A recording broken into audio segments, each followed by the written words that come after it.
저희 아이도 보거든요. 첫 해 시험을 응시하셨던 분들이 가장 놀랬던 것이 네, 안녕하세요. 신선한 편입 정보를 전해드리는 주간 편입의 소희쌤입니다. 2023년 경찰대에서 편입 제도를 처음으로 시행했습니다.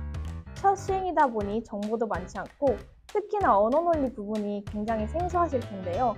그 부분에 있어서 궁금증을 타파해 주실 전문가분을 모셨습니다. 그럼 지금 함께 만나보러 가시죠.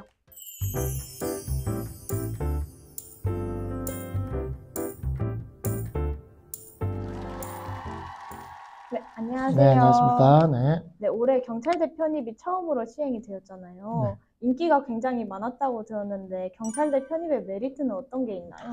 아무래도 이 경찰 간부로 이렇게 갈 수 있는 방법은 경찰대에 신입생으로 들어가거나 아니면 경찰 간부 시험을 이렇게 통과하거나 아니면 순경부터 시작을 하게 되면 보통 한 계급 올라가는데 한 10년씩이기 때문에 경찰대를 졸업하고 받을 수 있는 경위 직급을 받으려면 경찰로서 한 몇십 년 정도 또 복무를 해야 됩니다. 그러다 보니까 경찰대를 2년만 다니면 되고 경찰대를 졸업하면 처음 경찰대를 신입생으로 들어갔던 학생들과 마찬가지로 바로 경위로 이렇게 입직을 할 수가 있게 되기 때문에 이러한 부분에서 많은 메리트가 있어서 관심을 많이 받고 경쟁률이 높았던 게 아닐까라고 생각이 듭니다. 그러면 시간과 비용 측면에서 경찰대 편입이 훨씬 메리트가 크다라고 볼 수가 있겠네요. 네, 아무래도 그렇죠. 그리고 또 경찰대를 신입생으로 들어갈 경우에 경찰대 생활이 이제 사관학교랑 좀 비슷한 면이 있어요. 근데 이제 일반적인 캠퍼스에서 대학 생활 2년을 누리고 그 다음에 이제 편입시험을 통과해서 들어가서 경찰대 사관학교 같은 분위기를 한 2년만 또 하면 되기 때문에 어떤 면에서는 경찰 간부가 되는 가장 효율적이고 조금은 쉬울 수도 있는 그런 과정이라고 볼 수가 있죠. 그런 면에서 분명 메리트가 있습니다. 예. 실제로 굉장히 메리트가 큰 걸로 보여지는데 실제 올해 경쟁률은 어느 정도였나요? 아무래도 그러다 보니까 경쟁률이 굉장히 좀 높았습니다.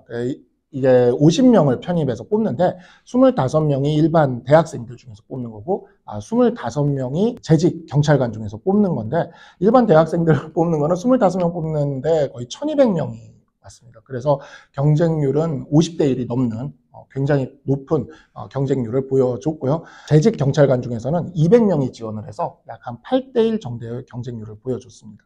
그럼 경찰대 편입 올해 지원 자격 요건은 어떤 게 있었나요? 4학기 또는 이제 4학기에 준하는 70학점 이상의 학점을 이수를 해야 가능하고 그다음에 학점 전체 평점은 100점 만점에 80점 이상을 이렇게 받아야 된다라고 말씀을 드릴 수 있겠습니다.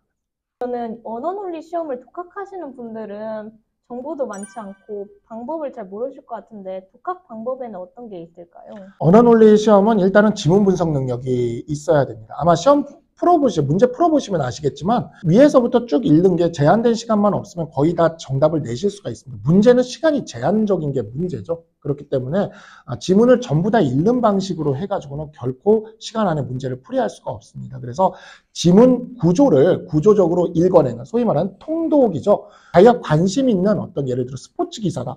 스포츠 기사를 위에서부터 다 읽는 사람 없어요. 손흥민이 나왔다. 그러면 이제 기사를 쭉 훑어도 어느 포인트에 몇 대면 손흥민이 몇 분에 골을 넣었다. 그게 어디 쓰여져 있는지 다 압니다. 내가 하도 그 기사를 많이 봤기 때문에 그 기사의 구조를 알고 있는 거죠. 패션에 관심이 있으신 분들은 패션 잡지를 보면 그 패션 잡지를 처음부터 끝까지 읽는 사람 없습니다. 어느 포인트를 보면 어디서 살 수 있고 얼마고 할인 조건은 어떠한지에 대해서 정확히 그 부분을 찾아내면서 읽을 수가 있어요. 이러한 독해 방식을 우리가 통독이라고 이야기를 합니다. 언어 논리 시험을 제한된 시간에 문제를 풀려면 바로 이 통독할 수 있는 능력을 갖춰야 됩니다. 이렇게 이 능력을 갖추기 위해서는 단락별 주제문을 찾아서 중요한 문장과 중요하지 않은 문장을 나누는 것이 중요합니다. 그래서 제일 재미없어 보이는 주제 문장과 상술에 대한 문장 이 두 가지를 파악을 하고요. 가장 재미있어 보이는 도입과 예시 부분에 있는 재밌는 이야기는 굳이 읽지 않으면서 중요한 파트들에 대한 내용들만 끄집어내서 파악한 뒤 이걸 도시화하는 연습을 하셔야 됩니다. 이 연습을 하기 위해 첫 번째로 할 수 있는 일은 각 단락별 주제문을 밑줄을 긋는 것이죠. 그러면 처음에는 거의 모든 문장에 밑줄을 그을 거예요. 근데 점점 줄여나갈 수가 있고요. 그 다음에 그 주제문들 간의 구조를 짜는 겁니다. 소위 말하는 도시화 연습이죠.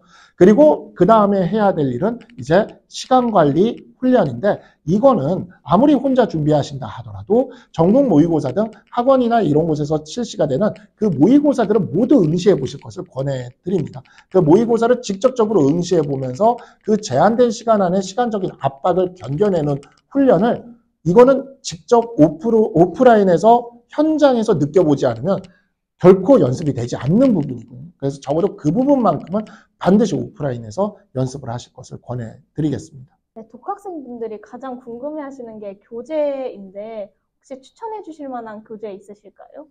안타깝게도 경찰대 편입시험을 위한 언어논리 교재는 잘 나와 있지는 않은 상황입니다. PSAT 언어논리 관련된 이제 교재들을 보시는 게 좋습니다. 근데 이제 우리 시험이 난이도가 어떠하냐면 PSAT 언어논리 난이도가 국회 입법고시 언어논리가 제일 어렵습니다. 그래서 그 난이도보다 우리 시험이 낮아요. 근데 5급 공채 PSAT는 2008년부터 시행된 건데 우리 언어논리 난이도가 5급 공채 PSAT랑 비슷합니다. 그래서 5급 공채 PSAT를 준비를 하시면 좋고 한 가지 더 좀 추천을 드리면 이제 상황 판단에 해당되는 논리게임 문제가 나오는 게 있습니다. 논리게임에 아주 바이블 같은 책이 하나 있어요. 이 책을 제가 권해드리긴 하지만 그 책대로 연습해서는 시험 시간 안에 그 문제를 풀 수 없을 겁니다. 이제 논리철학으로 평생 이제 전공을 하신 김광수 교수님의 논리와 비판적 사고라는 책이 있습니다. 근데 아주 논리게임에 정수가 담겨 있고 정석 플레이가 담겨 있는데 저도 리트 시험이라는 시험을 봐서 논리게임에 해당되는 추리 논증 문제들에서 고득점을 받았지만 그 책에서 그 방법의 기본적인 틀을 배운 상태에서 나머지는 전부 약간 요령으로 풀었습니다. 그렇게 풀 수밖에 없기 때문에 이런 부분들에 있어서 기본적인 틀은 그 책에서 공부를 하시면 되지만 요령껏 이렇게 풀이할 수 있는 방법을 익히는 거는 좀 전문적인 특히 고득점을 받아봤던 분들에게서 좀 이렇게 학습을 받는 것이 좋지 않을까라고 좀 이야기를 드립니다.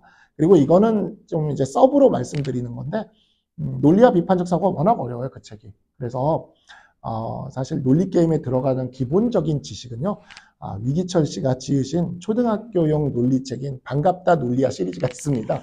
그것만 보셔도 사실 논리게임의 기본적인 이론들은 다 공부하실 수 있습니다. 근데 사파도 크고요, 글자도 커요. 저희 아이도 보거든요. 근데 그것만 이용해도 요령이 좀 더해지면 사실 논리게임 풀 수 있습니다. 경찰대 편입 되게 생소한 점이 언어논리랑 영어 이렇게 두 과목을 시험을 보고 들어간다고 했는데 맞나요? 네, 그게 좀 독특한데요. 필기시험이 언어논리 과목 하나와 영어. 근데 이제 언어논리 과목은 PSAT라는 시험에 나오던 언어논리 과목과 일부 상황 판단 과목이 좀 섞여 있는 그러한 형태로 출제가 되었습니다.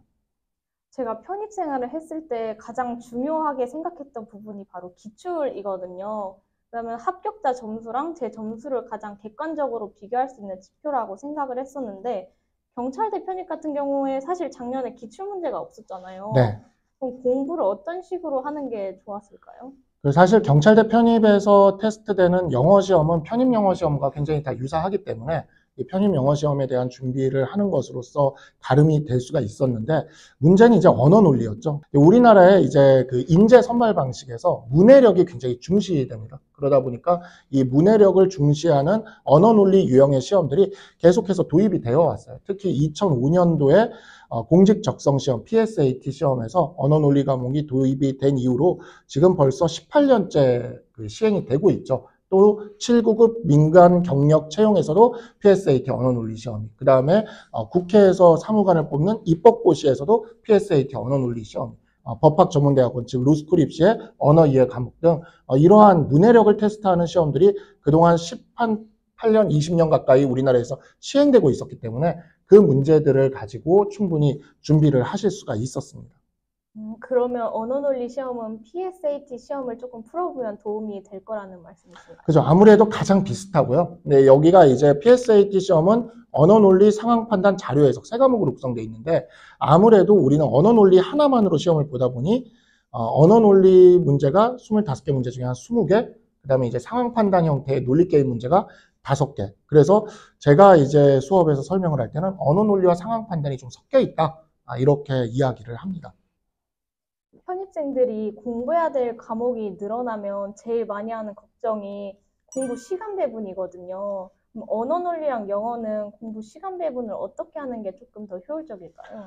첫 해 시험을 응시하셨던 분들이 가장 놀랬던 것이 언어 논리라는 과목의 특징이었어요. 그래서 이제 영어는 사실 그동안 해왔던 편입 영어 준비의 연장선상에 있기 때문에 생소할 게 없었는데 언어 논리 과목은 편입을 준비하시는 분들한테는 완전히 새로운 형태의 과목이었거든요. 그래서 작년 시험도 전체 평균은 커트라인이 이제 60점대 초반 정도라고 하지만 영어 점수와 언어 논리 점수의 차이가 한 10점 이상 차이가 났습니다.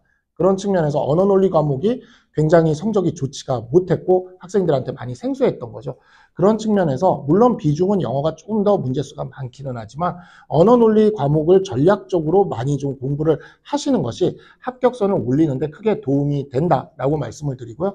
아무래도 한국어입니다. 그렇기 때문에 영어 점수를 올리는 거에 한 70%, 80% 정도만 제대로 투자를 해도 언어 논리 점수를 전략적으로 올려서 합격이라는 결과를 얻으실 수 있을 것이라고 생각을 합니다. 실제로 공부할 때 외에도 제가 봐보니까 120분 동안 시험을 본다고 들었어요.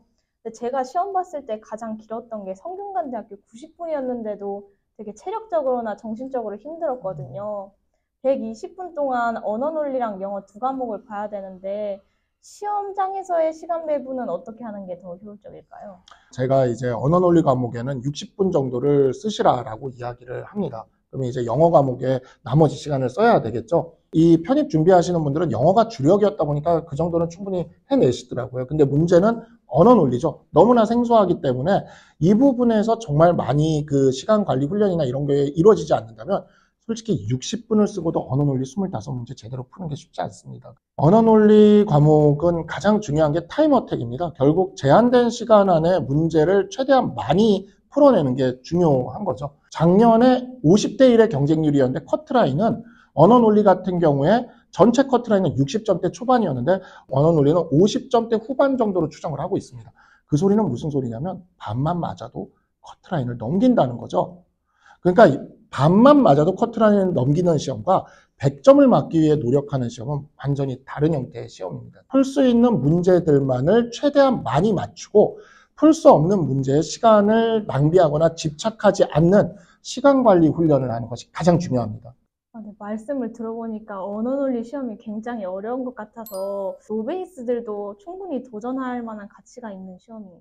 결코 어려운 시험이 아닙니다. 근데 이 시험에서 전체 커트라인이 60점도 안 될 정도로 낮게 나온 이유는 그런 어려운 문제들까지 다 풀려고 하기 때문에 시간은 굉장히 짧은데 그래서 풀 수 있는 문제와 풀 수 없는 문제를 정확히 나눠서 풀 수 있는 문제를 집중적으로 공략하는 훈련을 하고 약간 기계적으로 그 문제를 풀어낼 수 있는 능력을 갖추시게 된다면 그렇다면 노베이스인 상황에서도 충분히 합격선까지 갈 수 있는 시험이라고 말씀드리겠습니다. 영상을 보고 경찰대 편입에 도전하고 싶은 사람들이 많이 늘어날 것 같다는 생각이 드는데요. 경찰대 편입 준비생들한테 한마디 해주실 수 있으실까요? 여러 가지 제가 오늘 영상에서 그 장점들에 대해서 이야기를 많이 드렸지만 사실 가장 중요한 포인트는 여러분들이 이 직업을 선택을 했을 때 그 직업에서 어떤 보람을 느끼고 어떤 그 내가 사회에 기여를 한다라는 그 삶에 대한 가치를 가지고 그렇게 살아가는 것인데 그런 면에 있어서는 결코 후회하는 일이 없을 것이라고 생각을 합니다. 이 도전을 하지 않을 이유가 전혀 없다고 생각을 합니다. 힘내시고 반드시 합격하실 수 있을 것이라고 생각합니다. 도전하십시오. 네, 언어 논리 시험 때문에 생소하게만 느껴졌던 경찰대 편입이었는데요. 오늘 시간을 통해 공략법만 있다면 충분히 돌파할 만한 시험이다라는 것을 알 수 있었습니다. 다음 주에는 더욱더 신선한 편입 정보로 돌아오겠습니다. 구독과 좋아요. 부탁드립니다. 안녕.